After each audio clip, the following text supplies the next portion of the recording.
मार्च महिन्याच्या सुरुवातीलाच कोल्हापुरात तापमानाचा पारा वाढू लागलाय. दुपारच्या वेळेत रस्ते प्रचंड तापत असल्यानं श्री अंबाबाईच्या दर्शनासाठी रांगेत उभ्या असलेल्या हजारो भाविकांच्या पायाला चटके आणि उन्हाचा त्रास सहन करावा लागतोय. विशेषतः वृद्ध आणि लहान मुलांना याचा अधिक त्रास सहन करावा लागतोय. त्यामुळे भाविकांचा विचार करून मंदिर परिसरात आणि दर्शन रांगेच्या मार्गावर उष्णता कमी करणारे सुमारे 7 फूट रुंदीचे कूल कोट पांढरे पट्टे मारण्याचं काम मराठा एंटरप्रेन्युअर्स असोसिएशनकडून करण्यात आलंय. त्यामुळे आता रणरणत्या उन्हातही पायाला चटके न बसता भाविकांना देवीचं सुखद दर्शन घेता येणार आहे. जुना राजवाडा पोलीस ठाण्यापासून सरलष्कर भवन इथल्या दर्शन रांगेपर्यंत, तिथून पुढे चप्पल स्टँड असलेल्या दक्षिण दरवाजापर्यंत आणि महाद्वार रोडवरही हे पांढरे पट्टे मारण्यात येत आहेत.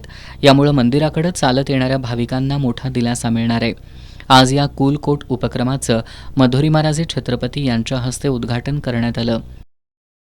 मार्च, एप्रिल आणि मे अगदी उन्हाळ्याचे दिवस असतात आणि त्यांनी येणाऱ्या भक्तांचा इथं श्री आपल्या अंबाबाईच्या दर्शनासाठी जे भक्त येतात त्यांच्या दर्शनासाठी येणारे भक्त जे आहेत ह्यांच्यासाठी त्यांनी खास करून हे पेंट त्यांनी आपल्या रोडवरती हे पेंट करून, या पेंटमुळं एक टेम्परेचर कंट्रोल होणार आहे आणि आपल्या भक्तांना चालताना त्रास होणार नाही उन्हाचा, ही त्यांनी काळजी घेतलेली आहे. आणि अतिशय हा खरंच म्हणजे एक त्यांनी सगळ्या भक्तांचा जो विचार केलेला आहे या कडक उन्हाळ्यामध्ये, मी ह्या असोसिएशनचं मनापासून आभार मानते की आई अंबाबाईची सेवा आणि भक्तांची सेवा त्यांनी खऱ्या अर्थानं इथंही या पद्धतीने केलेली आणि हे आज आई अंबाबाईच्या चरणी हे अर्पण केलेलं आहे.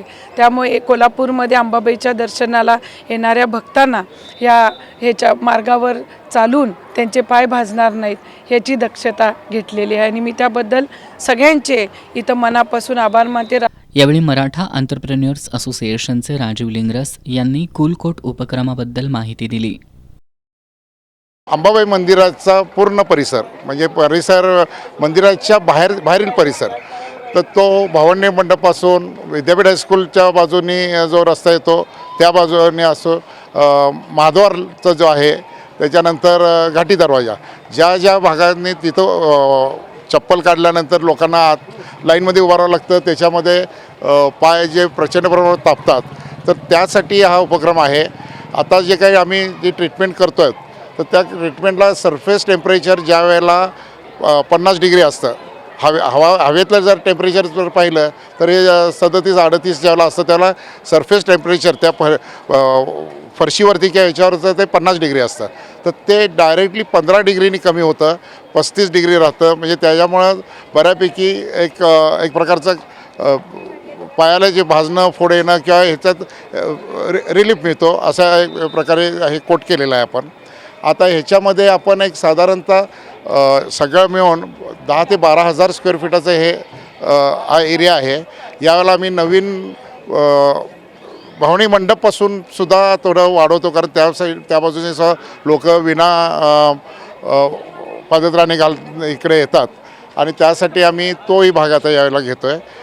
यावेळी पश्चिम महाराष्ट्र देवस्थान समितीचे सचिव शिवराज नाईकवाडे, व्यवस्थापक महादेव दिंडे, जयेश ओसवाल, डॉक्टर संदीप पाटील, भाजपचे जिल्हाध्यक्ष विजय जाधव, दिलीप देसाई, ज्येष्ठ पत्रकार विजय पाटील, राजीव लिंगरस यांच्यासह मराठा एंटरप्रेन्युअर्स असोसिएशनचे सदस्य उपस्थित होते.